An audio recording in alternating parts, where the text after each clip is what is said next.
132 साल पहले जहां 3 दिन के तप के बाद स्वामी विवेकानंद को भारत माता की अनुभूति हुई थी, ठीक उसी जगह प्रधानमंत्री नरेंद्र मोदी विकसित भारत के संकल्प के साथ 45 घंटे की मौन साधना कर रहे हैं। और जिस शिला पर साधना के बाद स्वामी विवेकानंद ने दुनिया को हिंदुत्व का ज्ञान हुआ था, उसी शिला पर ध्यान लगाकर के पीएम मोदी दुनिया को तप और साधना का संदेश देने की कोशिश कर रहे हैं, संदेश देने जा रहे हैं। लेकिन प्रधानमंत्री की इस तपस्या से विपक्ष बहुत परेशान है, और लेकिन ऐसा पहली बार नहीं हो रहा है। यह खास रिपोर्ट देखिए।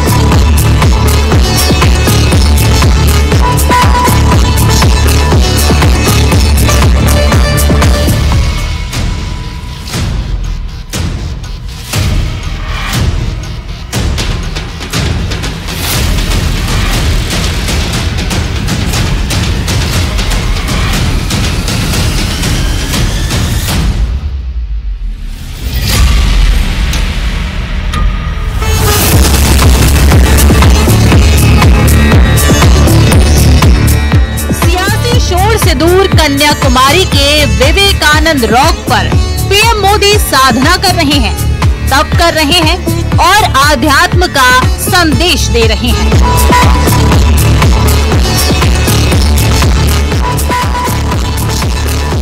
पीएम मोदी का आध्यात्म प्रेम जग जाहिर है। पीएम मोदी केदारनाथ में भी साधना कर चुके हैं, तो द्वारका में पानी के नीचे भी पीएम मोदी ने मेडिटेशन किया था। पहली तस्वीर 18 मई 2019 की है, जब 2019 के लोकसभा चुनाव का प्रचार थमने के बाद भी प्रधानमंत्री ने इसी तरह ध्यान किया था। तब वो 2 दिन केदारनाथ में रहे थे।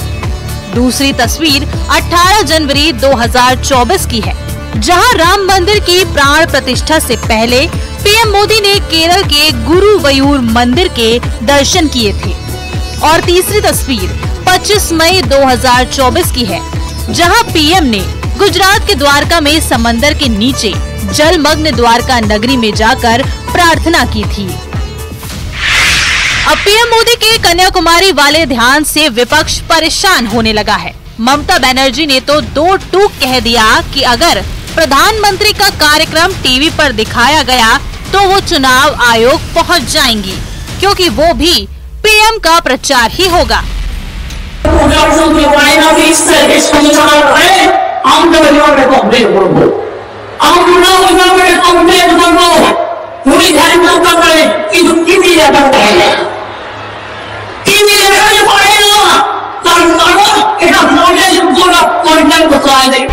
तिहत्तर दिन चले इस चुनावी शोर के बाद अब पीएम मोदी के ध्यान कार्यक्रम ने विपक्ष में उथल पुथल मचा दी है।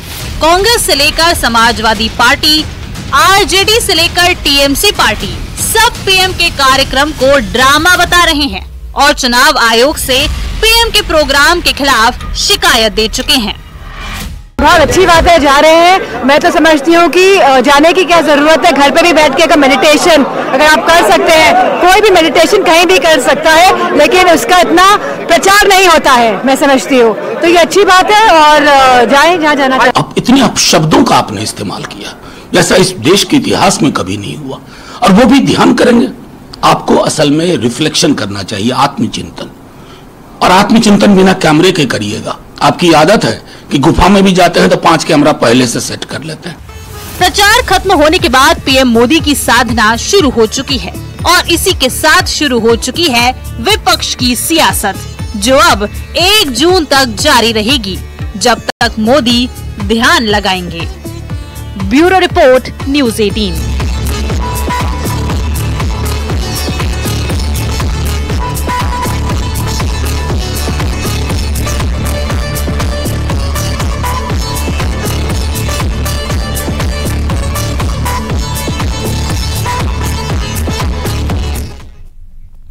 तो वहीं लोकसभा चुनाव के लिए अंतिम चरण के लिए प्रचार का शोर थम गया है। अब प्रत्याशी डोर टू डोर प्रचार कर रहे हैं।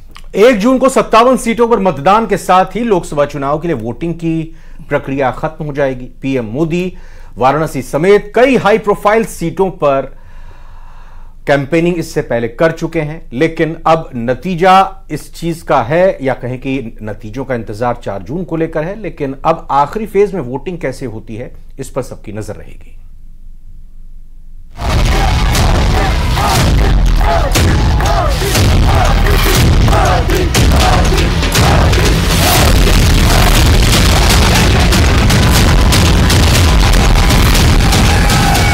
ये देश के नक्शे की वो तस्वीर है जहां आखिरी चरण के लिए 1 जून को वोट डाले जाने हैं। कुल 57 सीटें ऐसी हैं जहां आज शाम से प्रचार थम जाएगा। इन सीटों में उत्तर प्रदेश की 13 सीटों पर, पंजाब की भी 13 सीटों पर, पश्चिम बंगाल की 9 सीटों पर, बिहार की 8, ओडिशा की 6, हिमाचल प्रदेश की 4, झारखंड की 3 और केंद्रीय शासित प्रदेश चंडीगढ़ में मतदान होना है। लेकिन इन 57 सीटों में कुछ ऐसी सीटें भी हैं जिन पर पूरे देश की नजरें टिकी हैं। सबसे पहले जिक्र करते हैं उत्तर प्रदेश का, जहां वाराणसी, गोरखपुर, बलिया, मिर्जापुर, गाजीपुर जैसी सीटें शामिल हैं। बीजेपी की तरफ से दावा किया जा रहा है कि 400 पार का जो दावा किया जा रहा है वो सच साबित होकर रहेगा। सुनिए गाजीपुर में रोड शो के दौरान केंद्रीय गृह मंत्री अमित शाह ने क्या कहा। 400 पार हो, 4 तारीख को जनता को मालूम पड़ा। देखिए, हम उत्तर प्रदेश और देश हमारी सीटों का रिकॉर्ड तोड़ेंगे। उधर गोरखपुर जैसी हाई प्रोफाइल सिटी पर चुनाव लड़ रहे रवि किशन के समर्थन में योगी आदित्यनाथ ने भी प्रचार किया और यूपी को पूरी तरह से माफिया मुक्त कराने का वादा किया। उत्तर प्रदेश अब माफिया मुक्त लगभग हो चुका है। जो बाकी एक आध बचे होंगे उनको भी वे भी सफाया हो जाएगा। इनके वॉर रूम में बाल नोचे जा रहे हैं। अब ब्लेम गेम शुरू होगा। 4 जून के बाद इसको कोसेंगे, उसको कोसेंगे। आप देखिएगा ना, ये 26 लोग प्रधानमंत्री बनना चाह रहे थे। हम लोग 5 जून के बाद फिर से हमारे पास लिस्ट आ जाएगी पूरी साल की। हम लोग कहीं ना कहीं किसी कार्यक्रम में फिर 5 साल जैसे चलते हैं वैसे चलने लगेंगे और देश की सेवा, गरीबों की सेवा करेंगे।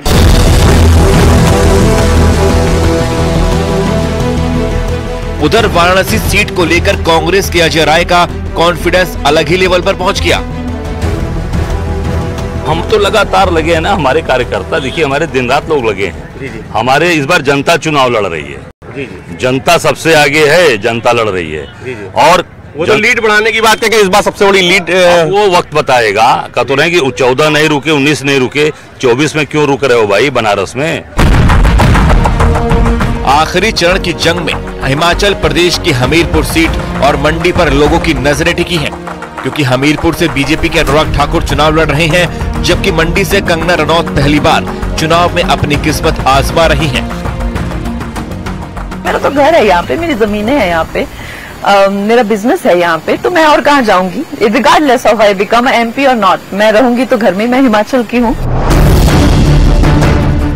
जबकि पश्चिम बंगाल में सबकी नजरें डायमंड हार्बर से चुनाव लड़ रहे अभिषेक बनर्जी पर हैं और बिहार की काराकाट सीट से भोजपुरी स्टार पवन सिंह भी निर्दलीय चुनाव लड़ रहे हैं। यानी आखिरी चरण का यह रण दिग्गजों की किस्मत का फैसला करने वाला है।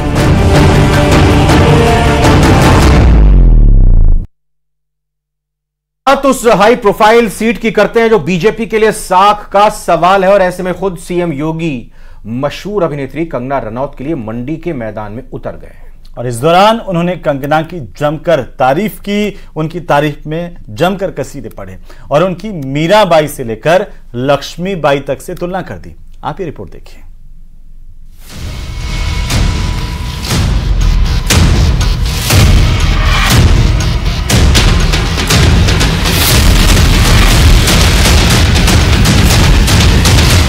हिमाचल प्रदेश की मंडी लोकसभा सीट पर मुकाबला किंग बनाम क्वीन का है। कांग्रेस की तरफ से हिमाचल सरकार में मंत्री और वीरभद्र सिंह के बेटे विक्रमादित्य सिंह हैं, तो बीजेपी की ओर से मशहूर अभिनेत्री कंगना रनौत दमखम दिखा रही हैं, जिनके लिए बीजेपी के फायर ब्रांड नेता और सनातन के सच्चे पुजारी योगी आदित्यनाथ प्रचार करने मैदान में उतरे। हिमाचल की इस लड़की ने देखिए, उसमें मीराबाई की भक्ति है, उसमें महारानी पद्मिनी का तेज है और विरोधियों से जूझने के लिए महारानी लक्ष्मीबाई का शौर्य और वीरांगना का भाव भी है। आपने देखा होगा कांग्रेस को और उद्धव ठाकरे की सरकार को कैसे सड़कों पर ला करके पानी पिलाने के लिए मजबूर कर दिया था इन्होंने मुंबई में।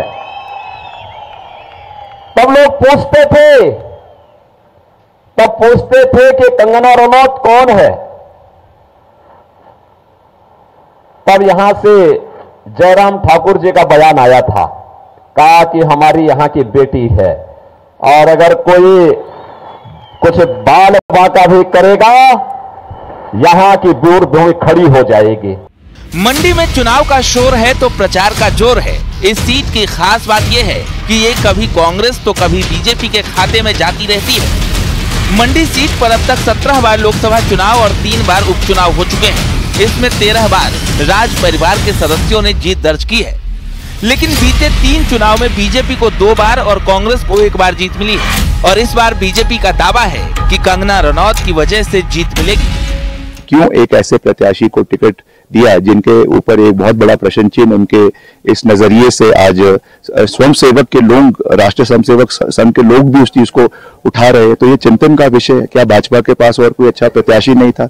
मेश्वर सिंह जी नहीं थे, ब्रिगेडियर कौशल ठाकुर नहीं थे या और ऐसे लोग नहीं थे? तो ये चिंतन उनको करना है। मगर जहां तक हमारी बात है, हम एक पॉजिटिविटी के साथ, सकारात्मकता के साथ और हिमाचल प्रदेश को और मंडी संसदीय क्षेत्र को देश का सर्वश्रेष्ठ क्षेत्र बनाने की ओर अग्रसर है। देखिए, मैं इस तरह के जो भी हैं, मुझे लगता है कि इस तरह के जो अभद्र टिप्पणियां जो वो कर रहे हैं और बार बार जिस तरह की बातें कर रहे हैं, भगवान उनको खुद ठिकाने लगाएगा और जिस तरह से पता चल जाएगा 4 जून को कि किसको भगवान का आशीर्वाद मिला है मंदिरों में और किसको जो है वहाँ से जो है वो फटकार पड़ी है।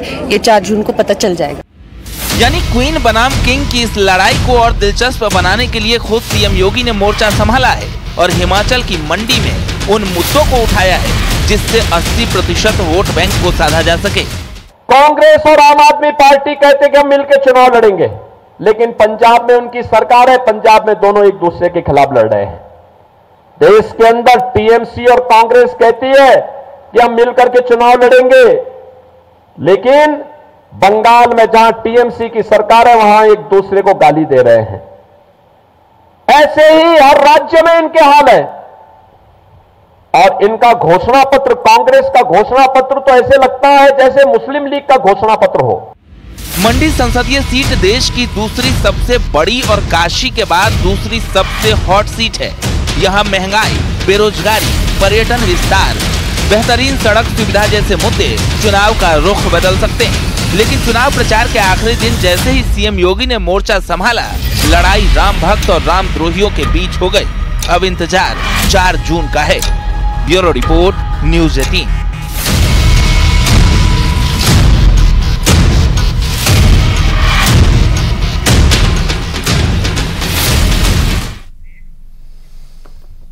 नोएडा की हाई राइज सोसाइटी में एसी ब्लास्ट होने से एक फ्लैट में भीषण आग लग गई और यह फ्लैट नोएडा के सेक्टर 100 की लोटस बुलेवार्ड सोसाइटी में है।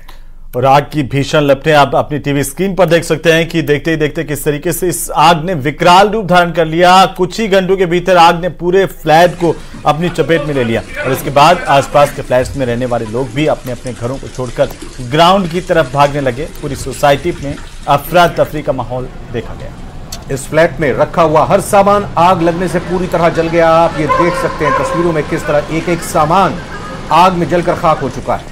और जब इस फ्लैट में आग लगी तो सोसाइटी के लोग किस तरह दहशत से भर गए थे, वो मंजर भी आपके सामने देखने को मिल रहा है। ये घर के अंदर की तस्वीर, घर के कमरों की हालत क्या हो गई, सब कुछ जलकर खाक हो गया। दूसरी तस्वीर आप बाहर की देखें, बिल्डिंग की देखें, जब ये आग लगी। और दरअसल ये बानगी है कि जब बाहर भीषण गर्मी पड़ रही हो और अब आप ठंडक पाने के लिए एसी का इस्तेमाल करें और वो एसी इस तरीके से ब्लास्ट कर जाए, फट जाए, उसमें आग लग जाए तो आखिर हालात किस कदर भयानक होंगे इसकी बानगी आप इन 3 तस्वीरों के जरिए देखिए। पहली तस्वीर फ्लैट में आग की और दूसरी तस्वीर है धमाके के साथ एसी में विस्फोट की गाजियाबाद की। रोपड़ पंजाब में भी इसी तरह की कुछ तस्वीरें सामने आई है इस भीषण गर्मी में। बिल्कुल, तो ये एक जगह की तस्वीर नहीं है, एसी में ब्लास्ट की, एसी में धमाके की, एसी में आग लगने की, उसकी आउटर यूनिट में आग लगने की या एसी में ब्लास्ट होने की। तो चलिए इसी के साथ ही न्यूज 18 प्राइम में आज के लिए फिलहाल इतने छोटे से ब्रेक के उस पार हम आपको दिखाएंगे 20 मिनट 20 खबर। तब तक के लिए हमें अनुमति दीजिए। नमस्कार।